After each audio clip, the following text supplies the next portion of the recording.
Hey guys, आप सभी दोस्तों का एक बहुत सी प्यारा सा सेशन में आप सभी दोस्तों का हम स्वागत करते हैं, क्योंकि आज क्लास शुरू हुआ है। एक ही बहुत ही अच्छा सा टॉपिक, जिस टॉपिक का नाम है दोस्तों टैक्सेशन। जी हाँ दोस्तों, कर टैक्स। जी हाँ दोस्तों, इसके बारे में कंप्लीट जानकारी दिया जाने वाला है।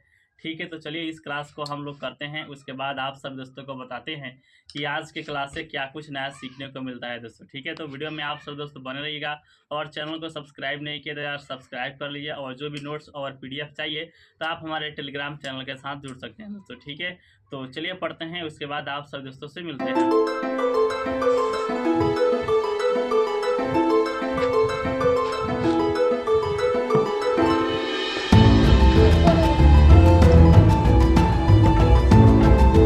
जैसा कि मैंने आप सभी दोस्तों को बताया था कि हम क्लास कर रहे थे टैक्सेशन वाला, तो वह क्लास दोस्तों थोड़ा सा बचा हुआ है। ठीक है, तो उसको हम कंप्लीट कर लिए हैं। ठीक है, तो अब बात करना है कि आज के क्लास से क्या कुछ हमें सीखने को मिला है दोस्तों। ठीक है, तो आज की क्लास की शुरुआत होती है, यानी कि आज की क्लास की शुरुआत होती है दोस्तों टैक्स से।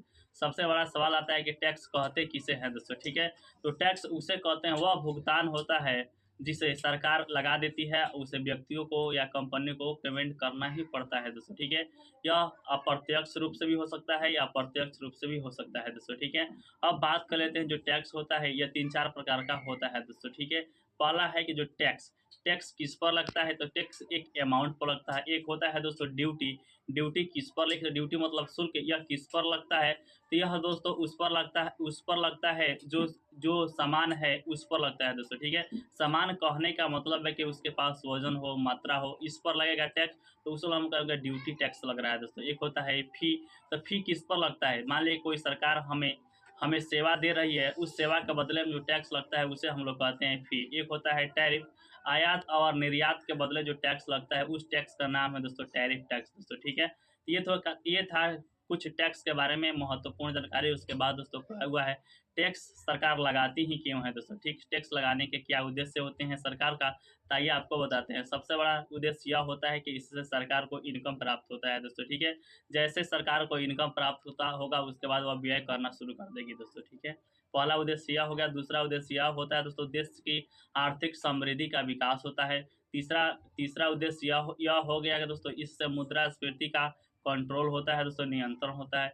चौथा स्थिति यह हो गया इससे कि अमीर और गरीब वर्गों के बीच आय असमानता को भी कम कर दिया जाता है दोस्तों। ठीक है, ये कुछ महत्वपूर्ण उद्देश्य जिसको हमने आपको बता दिया है टैक्स लगाने के दोस्तों। ठीक है, अब बात कर लेते हैं, एक होता है कारापात दोस्तों। कारापात क्या होता है, और एक और होता है काराघात। कारापात का इंग्लिश में कहते हैं इनसाइड ऑफ टैक्स। यह क्या होता है, तो जिस पर सरकार टैक्स लगाती है उसे हम लोग कहते हैं कारापात। और होता है दोस्तों काराघात। काराघात क्या होता है, जो व्यक्ति उस टैक्स को पेमेंट करता है उसे हम लोग कहते हैं काराघात दोस्तों। ठीक है, आप समझ चुके। अब बात कर लेते हैं, एक होता है विशिष्ट कर, यानी कि स्पेसिफिक टैक्स। ये क्या होता है, तो यह वह टैक्स होता है जो क्वालिटी गुणवत्ता पर लगता है, साइज आकार पर लगता है, वजन पर लगता है दोस्तों। ऐसे टैक्स को हम लोग कहते हैं विशिष्ट प्रकार का टैक्स दोस्तों। ठीक है, अब बात कर लेते हैं, एक और होता है मूल्यवर्धन टैक्स। यह क्या होता है, तो मूल्यवर्धन में वृद्धि हो अगर टैक्स लग रहा है तो वैसे टैक्स को हम लगाएंगे मूल्यवर्धन टैक्स दोस्तों। ठीक है, अब बात कर लेते हैं दोस्तों कि टैक्स के कितने प्रकार होते हैं। तो आप सब दोस्त जानते ही टैक्स दो प्रकार के होते हैं।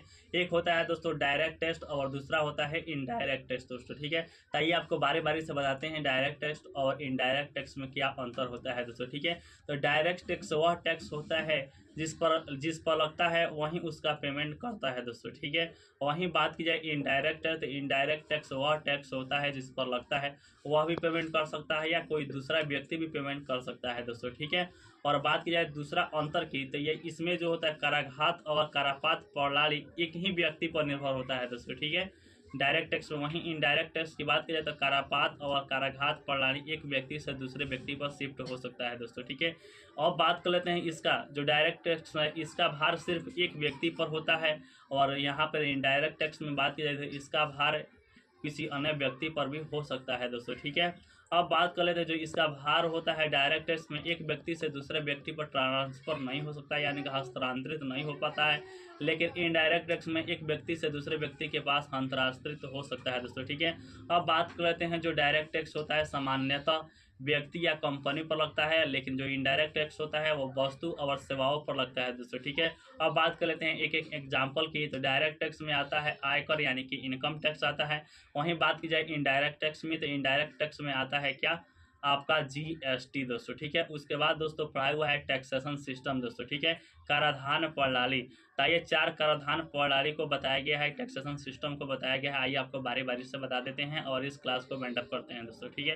तो पहला है दोस्तों प्रगतिशील कराधान प्रणाली, जिसे कहते हैं प्रोग्रेसिव टैक्सेशन सिस्टम। यह क्या होता है, यह होता है जिसमें जो भी व्यक्ति के पास अगर अधिक आय है तो अधिक टैक्स लगेगा, कम आय है तो कम टैक्स लगेगा। तो इससे क्या होता है कि अधिक भार अमीर व्यक्तियों पर पड़ जाता था और कम कम भार दोस्तों गरीब व्यक्तियों पर पड़ता था दोस्तों, ठीक है। तो ऐसे ऐसे ऐसे टैक्स को हम लोग कहते हैं प्रगतिशील टैक्स दोस्तों, ठीक है, कराधान सिस्टम। एक दूसरा होता है प्रतिगामी कराधान प्रणाली दोस्तों, ठीक है, इंग्लिश में कहते हैं रिग्रेसिव टैक्सेशन सिस्टम। यह क्या होता है, जस्ट प्रगतिशील टैक्सेशन का उल्टा होता है दोस्तों, ठीक है। कहने का मतलब है कि इसमें अगर किसी व्यक्ति के पास अगर अधिक आय है उससे कम टैक्स लगेगा, और जिस व्यक्ति के पास कम अगर आय है तो उसके अधिक टैक्स लगेगा दोस्तों, ठीक है। इससे क्या होता था, इससे गरीब व्यक्तियों पर अधिक बोझ पड़ता था और अमीर व्यक्तियों पर कम बोझ पड़ता था। एग्जाम्पल के तौर पर आप समझ सकते हैं कि मान लीजिए किसी व्यक्ति के पास अगर 1 लाख का महीना आ रहा है और वहीं किसी गरीब व्यक्ति के पास अगर 30,000 का महीना आ रहा है, वह जा रहा है मॉल में सामान खरीदने के लिए या वस्त्र कपड़ा खरीदने के लिए, तो उस पर एक ही प्रकार का टैक्स लगता है। जैसे जो मान लीजिए 30,000 रुपये ही कमा रहा है तो उस पर कुछ ज़्यादा प्रभाव दिखने को पड़ेगा और जो अमीर है उस पर थोड़ा कम प्रभाव दिखने को मिलेगा दोस्तों, ठीक है। तो ये प्रतिगामी कराधान प्रणाली का हम आपको एग्जाम्पल बता रहे थे दोस्तों, ठीक है। अब बात कर लेते हैं तीसरा और चौथा क्या क्या होता है दोस्तों, ठीक है।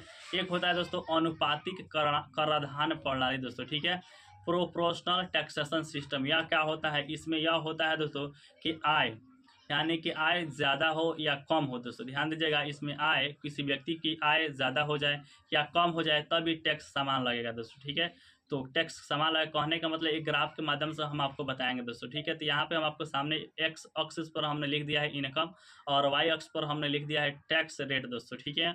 और यहाँ पर हम आपको दिखाने का प्रयास कर रहे हैं कि एक ग्राफ यहाँ पर रेड कलर और आपको दिखाई दे रहा होगा, तो इसमें हमने एक ले लिया है और यहाँ पे ऊपर ले लिया है टैक्स रेट को समान कर दिया है दोस्तों, ठीक है। तो यहाँ पर आपको देखने को मिल रहा है दोस्तों कि हमारी आय कम हो रही है या ज़्यादा हो रही है, टैक्स एक ही समान लग रहा है दोस्तों। तो ऐसे टैक्स को हम लोग क्या कहेंगे, ऐसे टैक्स को हम लोग कहेंगे अनुपातिक कराधान प्रणाली दोस्तों, ठीक है। एक और होता है जिसका नाम है दोस्तों अधोगामी कराधान प्रणाली, कहने का मतलब डिग्रेसिव टैक्सेशन सिस्टम। यह क्या होता है, यह वह टैक्सेशन सिस्टम है कि शुरुआती पीरियड में, ध्यान दीजिएगा, शुरुआती पीरियड में अधिक आय कमाइएगा तो अधिक टैक्स लगेगा दोस्तों, ठीक है। लेकिन एक समय आने पर, एक समय स्तर पर क्या होता है कि आप कितना भी अर्निंग कीजिए लेकिन आपका टैक्स जो है एक समान हो जाता है दोस्तों, ठीक है। तो आगे की तरफ इसका ग्राफ जाएगा और फिर एक समान हो जाएगा दोस्तों, ठीक है। तो ये था कुछ टैक्सेशन सिस्टम के प्रकार दोस्तों। तो यह वीडियो आपको कैसा लगा नीचे कमेंट कर ज़रूर से ज़रूर बता दीजिएगा। मिलते हैं नेक्स्ट वीडियो में, तब तक के लिए thank you, must welcome video इतना वॉच करने के लिए।